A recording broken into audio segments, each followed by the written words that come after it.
Masih dengan buku karya Greg Braden, The Divine Matrix ya. Masih di bab 2 ya, dan ini jelang-jelang akhir bab 2 nih.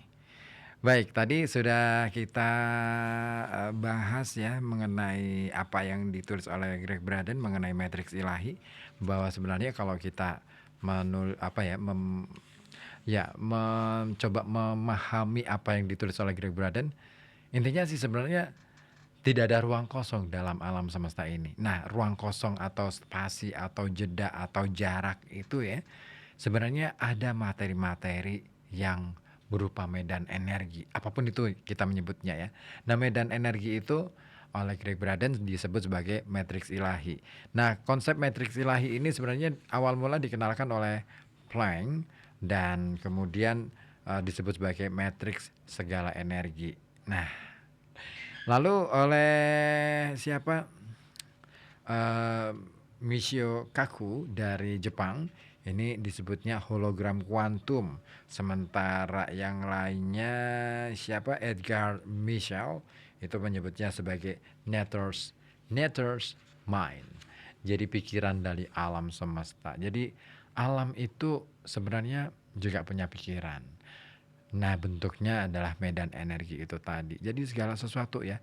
Makanya itulah kata orang-orang dulu ya, kalau kita mengucapkan sesuatu hati-hati. Kenapa? Yang denger itu bukan ya mungkin kita cuman ngomong sendirian nih di ruangan ini misalnya ya.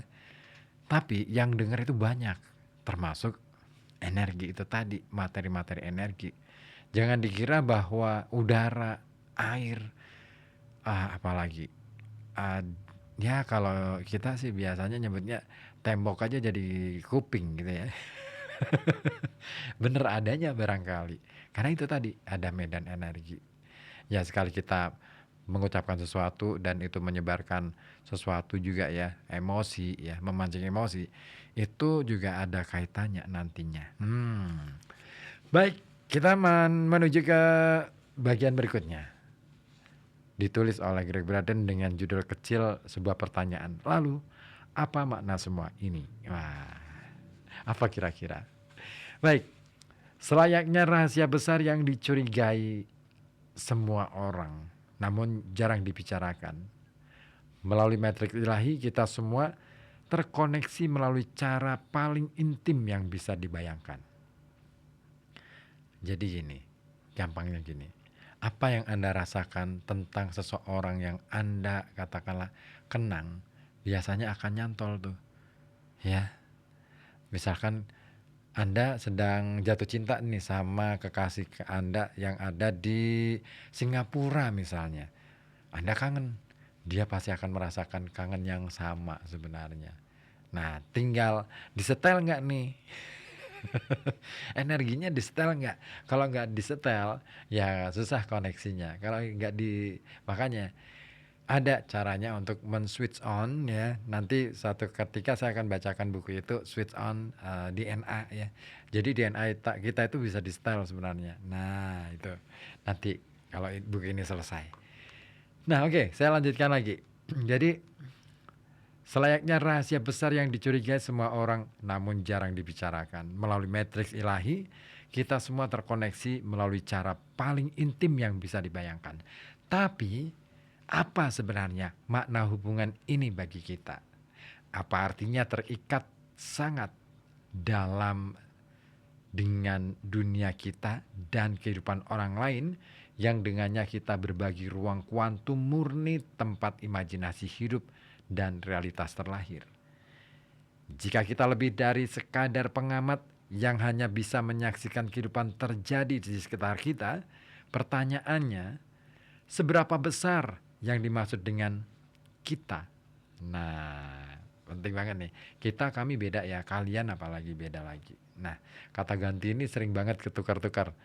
Kami seringkali disebut-sebut dengan kita. Nah, padahal kita itu melibatkan audien, melibatkan orang lain yang tidak terlibat di dalam pembicaraan. Sementara kami berarti Anda ataupun siapapun orang yang tidak berada di dalam pembicaraan itu tidak dilibatkan. Nah, segenap eksperimen sebelumnya menunjukkan bahwa ada kekuatan di dalam diri kita yang tidak seperti apapun yang pernah diciptakan mesin di laboratorium. Kekuatan ini tidak terikat hukum-hukum fisika, setidaknya hukum-hukum fisika yang kita pahami saat ini. Dan kita tidak butuh eksperimen laboratorium untuk mengetahui adanya koneksi tersebut. Berapa kali Anda hendak menelpon seseorang, lalu Anda mendapati ia menelpon duluan ketika Anda baru memencet nomor telepon. Nah, itulah koneksi. Berapa kali Anda mendapati diri Anda menikmati waktu bersama seseorang teman di jalanan, mall, atau bandara yang sibuk hanya untuk mendapatkan perasaan aneh bahwa Anda sudah pernah berada di tempat itu atau bersama orang-orang tersebut sebelumnya, melakukan hal yang persis sama dengan apa yang Anda lakukan saat itu. Kalau orang bilang dejavu gitu ya, kadang-kadang enggak juga. Nah, meskipun menyenangkan untuk dibicarakan, contoh-contoh sederhana itu bukan sekadar kebetulan acak. Meskipun kita susah membuktikan secara ilmiah mengapa fenomena-fenomena itu terjadi, kita semua tahu bahwa hal-hal tersebut sungguh terjadi. Dalam momen keterkoneksian dan dejavu semacam itu, kita sering spontan melampaui batasan hukum-hukum fisika. Melalui kejadian singkat tersebut, kita diingatkan bahwa ada sesuatu yang lebih di alam semesta dan diri kita daripada yang bisa kita ketahui secara sadar. Inilah kekuatan yang sama yang memberi tahu kita bahwa kita lebih dari sekadar pengamat di dunia ini.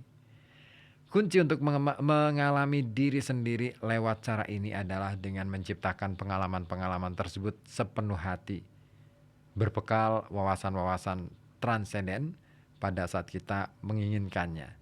Alih-alih hanya membiarkan pengalaman-pengalaman itu terjadi begitu saja. Dengan pengecualian beberapa orang berbakat, tampaknya ada suatu alasan yang tepat tentang mengapa kita tidak mampu melakukan bilokasi, atau jadi kayak Naruto ya, kita berada di dua tempat yang berbeda.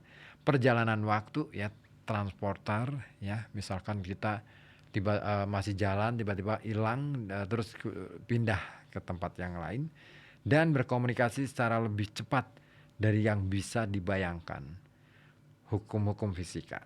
Nah, jadi kita bisa lebih tahu ya, misalkan berkomunikasi itu kita lebih tahu duluan apa yang akan diucapkan oleh orang lain karena kita sudah mendapatkan message-nya, kita sudah mendapatkan pesan yang mau dia sampaikan. Nah, itu bukan membaca pikiran ya, tapi kita tiba-tiba aja nih, oh iya kamu mau ngomong ini kan. Nah itu. Nah semua bermuara pada keyakinan terkait diri sendiri dan peran kita di alam semesta. Dan hal inilah yang akan dibahas di bagian selanjutnya. Kita adalah para pencipta. Bahkan lebih dari itu, kita adalah para pencipta yang saling terkoneksi. Melalui matriks ilahi, kita berpartisipasi dalam perubahan tiada akhir yang memberikan makna pada kehidupan. Saat ini, pertanyaannya bahkan bukan lagi tentang apakah kita pengamat pasif di alam semesta atau bukan, melainkan lebih tentang bagaimana kita sanggup mencipta sesuatu dengan keinginan kita sendiri. Wow, keren. Ya, ternyata benar juga ya, kita ini seringkali melewati peristiwa-peristiwa yang kadangkala kita nggak sadar bahwa itulah wujud dari kehadiran energi-energi medan energi. Oke, saya sapa terlebih dahulu yang sudah bergabung malam hari ini, Ubed di Capgawen ya. Oke, nanti ya minta lagu doang. Mas Ribet, kawan-kawan bahas bintang neutron dong, bintang super padat. Oh ya nanti ya. Saya ada buku Kosmos judulnya, tapi tebel banget. Itu mungkin butuh setahun untuk menyelesaikan itu di program ini. Carl Sagan yang nulis. Terus ada juga buku tentang astrofisika ya, yang ditulis oleh siapa itu, Armstrong kalau tidak salah atau siapa saya lupa. Itu juga tebal. Yang disebut oleh Greg Braden, Michio Kaku ya. Michio Kaku juga saya punya bukunya. Jadi buku-buku sains itu di rumah banyak banget. Makanya daripada nganggur, nggak ada guna ya istilahnya, cuman saya sendiri baca gitu. Makanya saya dirikan ke sini, ke apa nih, ke Serbuk, Senin Berbuku ya. Supaya kita juga merasakan bagaimana sih nikmatnya membaca buku. Ya. Ya semoga aja ini menjadi inspirasi juga, motivasi juga buat siapapun Anda untuk seneng membaca buku, mulai menyukai membaca buku.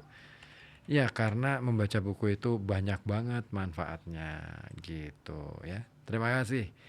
Ipin di Talun ya tadi ya. Kapan-kapan deh ya. Saya cari dulu bukunya. Masih ada apa enggak, atau masih dipinjem temen terus nggak balik-balik. Itu yang sering banget terjadi. Aduh menyebalkan kalau kejadiannya seperti itu. Ada nggak ya di sini yang masih punya pinjaman buku sama saya? Kalau ada, balikin dong. Ai. Baik, satu lagu dulu yang tadi diminta sama siapa tadi, dari Khalidin di Kedunguni ya. Tadi mintanya Geisha ya. Izinkan aku mendua. Wah, jadi ini dong bilokasi ya. Siap-siap jadi kayak Naruto ya. Kita berada di 2 lokasi atau lebih dalam waktu yang sama. Membelah diri. Wah, keren tuh. Ada ternyata dalam hukum fisika, bisa dijelaskan. Jadi itu ilmiah. Tinggal kita itu bisa nggak ya memanfaatkan medan energi itu tadi. Metrik ilahi. Greg Braden menjelaskan itu.